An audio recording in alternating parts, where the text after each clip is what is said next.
The rain hadn't stopped for 3 days when Thomas Harlan received the letter that would end his life as he knew it. He was 26 years old, standing in the kitchen of the small apartment he shared with his younger sister, Emily, who was finishing her last year of university. The envelope was thick, official, stamped with the seal of Whitmore and Associates legal firm. His hands trembled as he opened it, not because he expected good news, but because he had learned long ago that letters like these never brought anything but pain. His father had been dead for 8 months. Robert Harlan, a quiet man who worked as a bookkeeper for a textile company in Manchester, had died suddenly of a heart attack at 53. Thomas had mourned him quietly, the way men in his family mourned, with silence and work. He had taken over his father's responsibilities without complaint, paying the rent on the small house where his mother still lived, covering Emily's tuition, managing the modest funeral expenses. He thought he had done everything right. He thought the worst was behind them. He was wrong. The letter informed him that his father had been the guarantor of a business loan taken out by his uncle, Martin Harlan, 12 years earlier. Martin had started a manufacturing venture that collapsed within 2 years, disappearing to Australia shortly after, leaving behind nothing but debts and broken promises. The bank had pursued the debt quietly, adding interest year after year, compounding it silently in the background of their lives, like a tumor growing in the dark. Now, with Robert dead, the debt had transferred to his estate, and since there was no estate to speak of, it had transferred to Thomas as the eldest son. The amount was devastating, £147,000. With accumulated interest and legal fees, it might as well have been $1 million. Thomas read the number 3 times, his vision blurring, his breath catching in his throat. He had £9,000 in savings. He earned $32,000 a year working as a civil engineer for a mid-sized firm. Emily's tuition alone cost $8,000 a year. His mother's medications cost £200 a month. The math was simple and merciless. There was no way out. He sat down at the kitchen table, still holding the letter, and stared at nothing. Emily came home an hour later and found him there, motionless, the rain still hammering against the window. She asked what was wrong. He couldn't answer. He handed her the letter and watched her face change as she read it, watched the color drain from her cheeks, watched her hands begin to shake just as his had. She looked at him with eyes full of fear and confusion, and he saw in that moment what he would see every day for the next 5 years, the weight of a mistake he didn't make, crushing people he loved. The legal proceedings began immediately. Whitmore and Associates was relentless, efficient, and utterly indifferent to the human cost of their pursuit. They froze Thomas's bank accounts within 2 weeks. They placed a lien on his mother's house, even though it was barely worth £60,000 and she had lived there for 30 years. They contacted his employer, triggering an internal review that nearly cost him his job. They sent letters to Emily's university, attempting to claim her student loan refunds as assets of the estate. Every action was legal, procedural, and devastating. Thomas hired a solicitor he couldn't afford, a tired man named Philip Grayson who worked out of a cramped office above a betting shop in South London. Grayson reviewed the case and delivered the news with the weary honesty of someone who had seen this story too many times. The guarantee was ironclad. Robert had signed it in good faith, believing his brother would succeed, believing family was worth the risk. The bank had followed every regulation, documented every step, and was entirely within its rights to pursue the debt. There was no legal loophole, no technicality, no way to argue that the contract was invalid. The debt was real, and it was Thomas's now. Grayson suggested bankruptcy. It would destroy Thomas's credit for 6 years, but it would stop the bleeding. Thomas refused. Bankruptcy would mean losing his mother's house, the only place she had of his father. It would mean Emily would have to drop out of university and find work. It would mean admitting defeat to a system that had already taken everything from his family. He couldn't do it. He wouldn't. Instead, he did something that no one expected. He decided to pay it.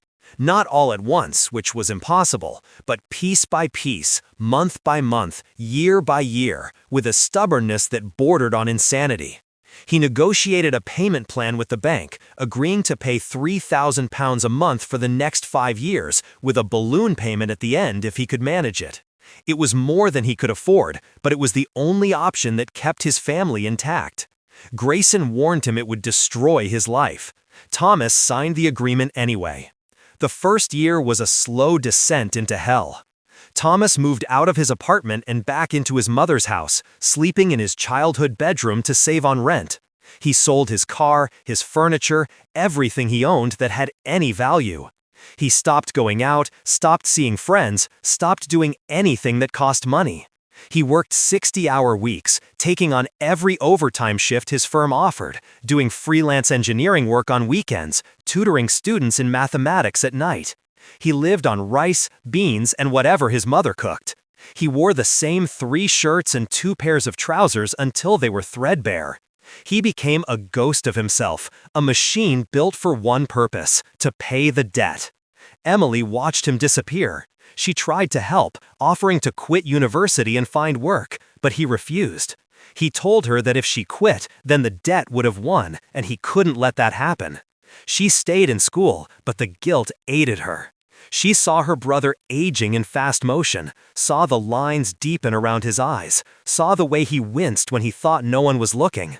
She heard him sometimes late at night, sitting at the kitchen table with his calculator and a notebook, running the numbers over and over, trying to find a way to make it work faster. His mother, Margaret, fell into a deep depression. She blamed herself for Robert's decision, for not knowing about the guarantee, for not stopping him from signing it. She would sit in the living room for hours, staring at a photograph of Robert, whispering apologies to a man who could no longer hear them. Thomas would find her like that and sit beside her, holding her hand, saying nothing because there was nothing to say.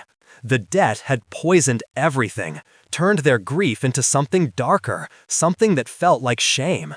By the second year, Thomas's health began to fail. He developed chronic migraines from stress and lack of sleep. His back ached constantly from long hours hunched over a desk. He lost 20 pounds, his face gaunt and hollow. His employer noticed and offered him a sabbatical, which he couldn't afford to take.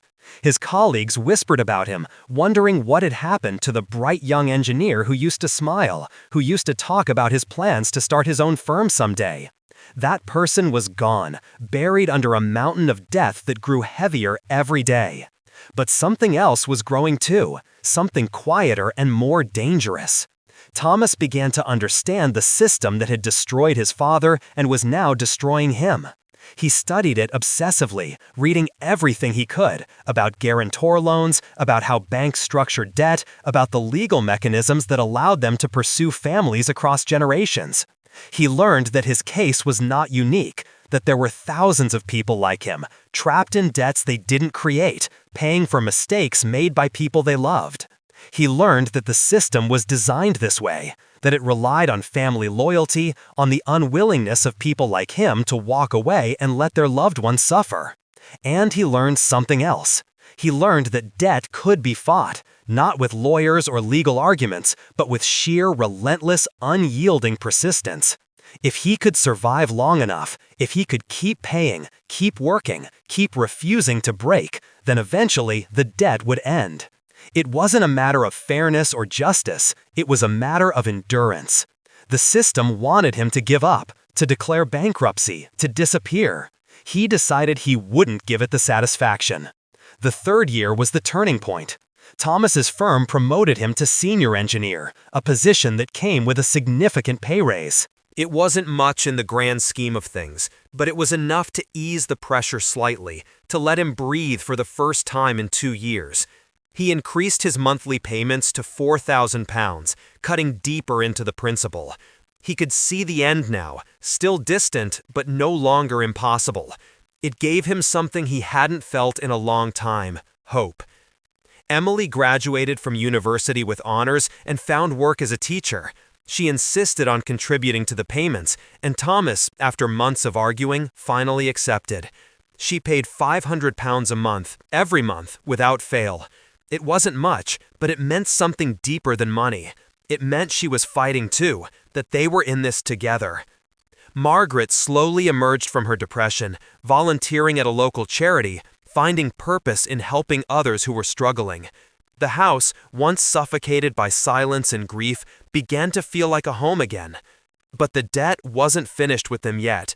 In the fourth year, the bank sold the loan to a collections agency, a predatory firm called Sentinel Financial Services that specialized in aggressive recovery tactics.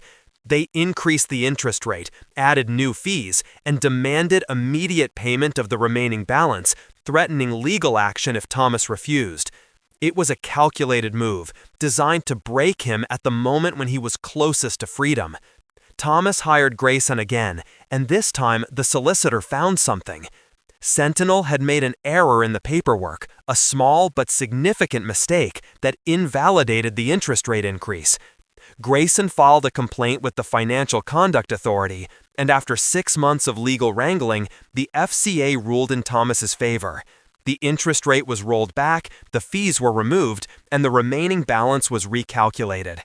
Thomas had £73,000 left to pay, down from what would have been over $90,000. It was the first time the system had bent in his favor, and it felt like a small, bitter victory. He paid faster after that, driven by a fury he didn't know he still had.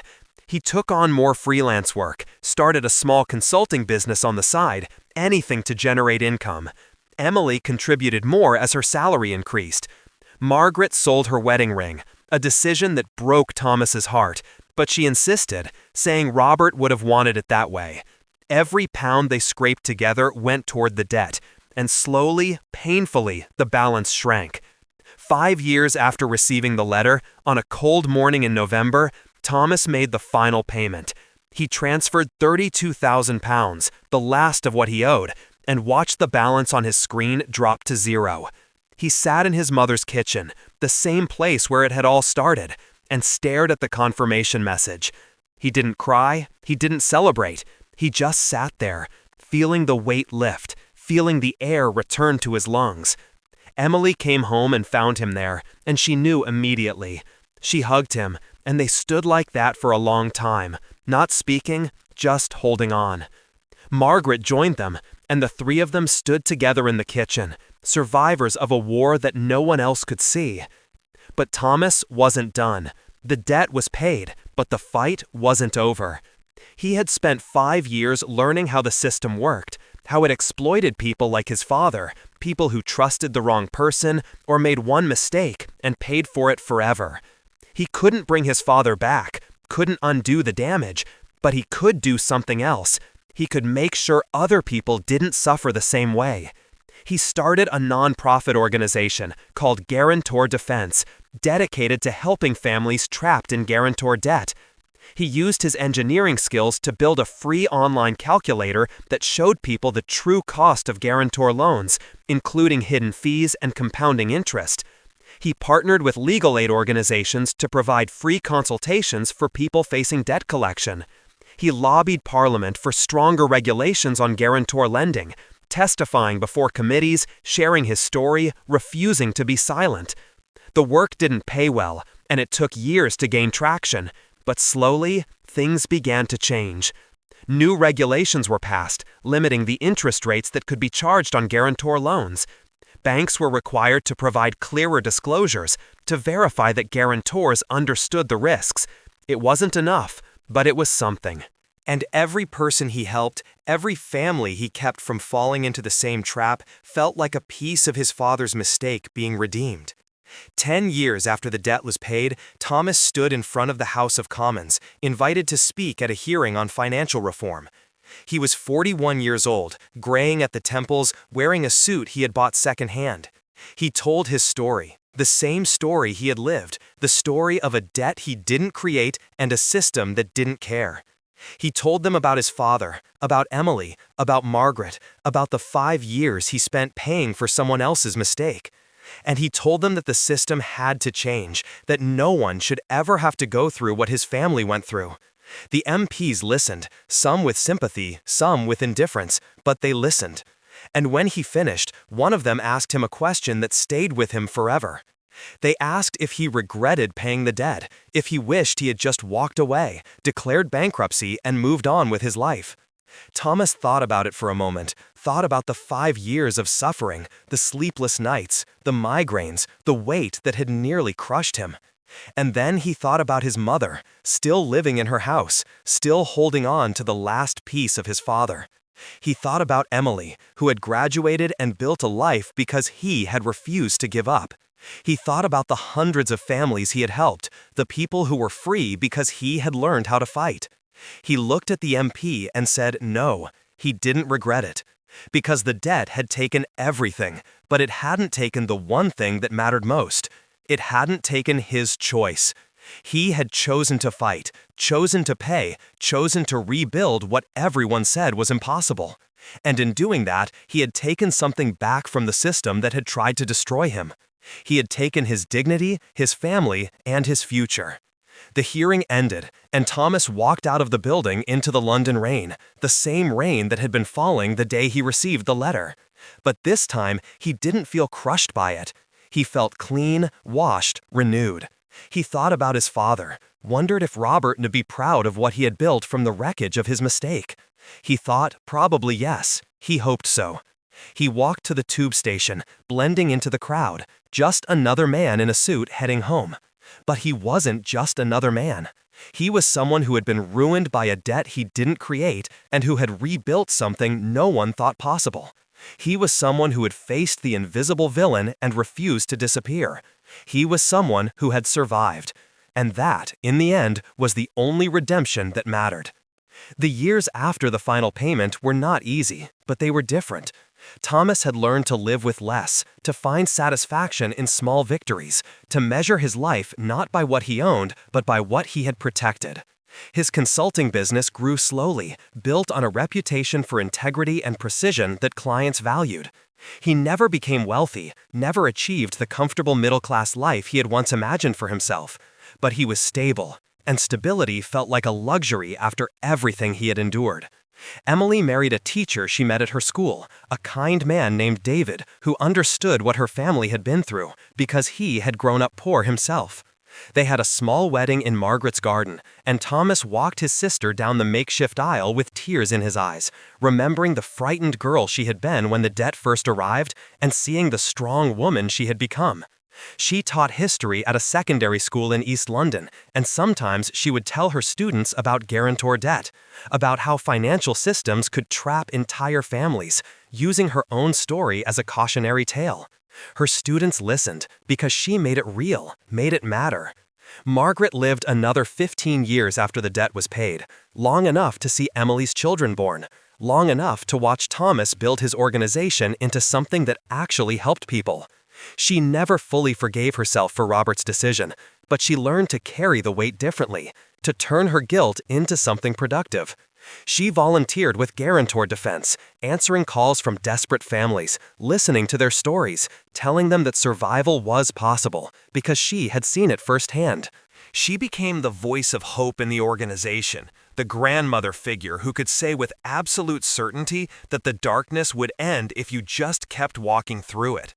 When she died, peacefully in her sleep at 73, Thomas found a letter she had written to him years earlier but never sent. In it, she wrote that Robert had signed the guarantee because Martin had promised it was risk-free, that the business was guaranteed to succeed, that it would take care of the whole family for generations. Robert had believed him because Martin was his brother, and you believed your brother. She wrote that Robert had carried the guilt of that decision silently for 10 years, had worked extra hours to build a safety net, but had never told anyone because he was ashamed. She wrote that Thomas's decision to pay the debt, to refuse bankruptcy, to fight for the family, had redeemed not just Robert's mistake, but Robert's memory. That by choosing dignity over convenience, Thomas had proven that his father had raised a son worth being proud of. Thomas read the letter alone in his mother's house, now his house, and cried for the first time since the debt had been paid. He cried for his father, who had died carrying a secret that would have broken most men. He cried for his mother, who had lived with the guilt of not knowing. He cried for Emily, who had given up years of her youth to help him fight. And he cried for himself, for the young man who had received a letter in the rain and had decided, against all logic and reason, to stand and fight instead of run. Guarantor defense grew beyond what Thomas had ever imagined. By its 10th anniversary, the organization had helped over 15,000 families navigate guarantor debt, had prevented an estimated £40 million in predatory collections, and had successfully lobbied for 3 major pieces of legislation that strengthened protections for guarantors. Thomas became a reluctant public figure, invited to speak at universities, at financial conferences, at government hearings. He always felt uncomfortable in the spotlight, preferring the quiet work of helping individual families. But he understood that visibility was necessary to create change. He met others like him, people who had been destroyed by debts they didn't create and had chosen to fight back. There was Sarah, whose husband had guaranteed a loan for his business partner and died in a car accident, leaving her with 3 children and £500,000 of debt. She had paid it over 12 years, working 3 jobs, never sleeping more than 4 hours a night. There was James, whose father had guaranteed his brother's mortgage, and when the brother defaulted during the 2008 financial crisis, the bank had come for James's father's farm, land that had been in the family for 6 generations. James had raised the money by selling everything he owned and crowdfunding the rest, saving the farm with days to spare before foreclosure. These stories became the backbone of guarantor defense, proof that the problem was systemic, not individual. Thomas documented every case, built a database of lenders and their tactics, identified patterns of abuse. He discovered that certain banks and collections agencies deliberately targeted guarantor debts because they knew families would pay to protect each other, would sacrifice everything rather than let a loved one's name be destroyed. It was a business model built on exploiting loyalty, on weaponizing love. He took this evidence to the Financial Conduct Authority, to the Treasury, to anyone who would listen. Progress was slow, agonizingly slow, but it was real. New rules required lenders to assess a guarantee's ability to pay before accepting the guarantee. Collections agencies were banned from contacting guarantors' employers or family members. Interest rates on inherited guarantor debts were capped at the Bank of England base rate plus 2%. These weren't revolutionary changes, but they were cracks in the wall, proof that the system could be forced to bend. Thomas never remarried. He had dated occasionally in his 30s, but the debt had changed him in ways that made intimacy difficult. He carried a wariness, a constant calculation of risk and cost that made it hard to trust or to be vulnerable. The few relationships he attempted ended quietly. The women leaving, not with anger but with sadness, understanding that part of him was still locked in that kitchen, still reading that letter, still calculating how to survive. But he wasn't lonely. He had Emily and her family, had his work, had the community he had built around guarantor defense. He had people who called him in the middle of the night, desperate and afraid, and he could tell them with absolute honesty that he understood, that he had been exactly where they were, and that survival was possible. That was enough. That was more than enough. On the 20th anniversary of receiving the letter, Thomas stood in the same kitchen where it had all begun. The house was his now, legally and completely. No liens, no mortgages, no debts. Emily and her family were coming for dinner, and he was cooking his mother's recipe for shepherd's pie, the same meal she had made every Sunday when he was a child. The rain was falling outside, the same November rain that had fallen on that terrible day 2 decades earlier. He thought about the young man he had been, terrified and alone, holding a letter that demanded the impossible. He thought about what he would say to that young man if he could, what advice he would give. He decided he would say this: "The debt will try to convince you that you are powerless, that the system is too big, too entrenched, too indifferent to fight.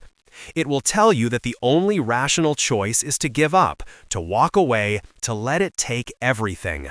Don't believe it. The system is built on the assumption that you will break, that you will choose the easy path, that you will value your own comfort over your family's dignity. Prove it wrong. Pay the debt, rebuild, survive. And when you've done that, help others do the same. Turn your suffering into purpose. Make your father's mistake mean something." The doorbell rang. Emily and David and the children came in, laughing and shaking off the rain, filling the house with noise and life. Thomas served dinner, and they ate together around the same table where he had once sat alone, calculating the impossible, deciding to fight. The children asked him to tell them the story again, the story of how their uncle had saved the family, and Thomas told them, leaving out the worst parts, focusing on the determination, the small victories, the moment when the balance finally reached zero. After dinner, Emily stayed behind to help with the dishes. They worked in comfortable silence for a while, and then she said quietly that she had been thinking about their father lately, wondering what he would think of everything that had happened. Thomas dried a plate slowly, considering the question, and then said he thought their father would be astonished, not just by the fact that they had paid the debt, but by what had come after, by the organization, by the laws, by the family saved. That Robert had made a mistake, a terrible mistake, but that mistake had become the foundation for something good, something that mattered. Emily nodded, tears in her eyes, and said she thought so too. She said she had been angry at their father for years, had blamed him for the suffering, for the lost time, for the way Thomas had aged before her eyes. But somewhere along the way, the anger had faded, replaced by understanding, by compassion, by the recognition that Robert had been human, fallible, trying to do right by his family, and failing in the worst possible way. She said she had forgiven him, finally, and she hoped Thomas had too. Thomas said he had. He said forgiveness was the only way forward, that carrying anger was just another kind of debt, one that compounded silently until it crushed you. He said their father had done his best with what he knew, and that was all anyone could do. The guarantee had been a mistake, but the response to that mistake, the decision to fight, to rebuild, to refuse to let the system win, that had been a choice. And choices, unlike mistakes, could be redeemed. They finished the dishes and rejoined the family in the living room, where David was helping the children with a jigsaw puzzle, and the rain continued to fall outside. Thomas sat in his father's old chair, watching his sister's family, and felt something he hadn't felt in 20 years: peace. Not happiness exactly, because the scars were still there, the memories still painful, but peace. The debt was gone. The family was whole. The work continued. That was enough. He thought about the letter one last time, imagined it sitting in a file somewhere in Whitmore and Associates archives, one case among thousands, forgotten by everyone except him.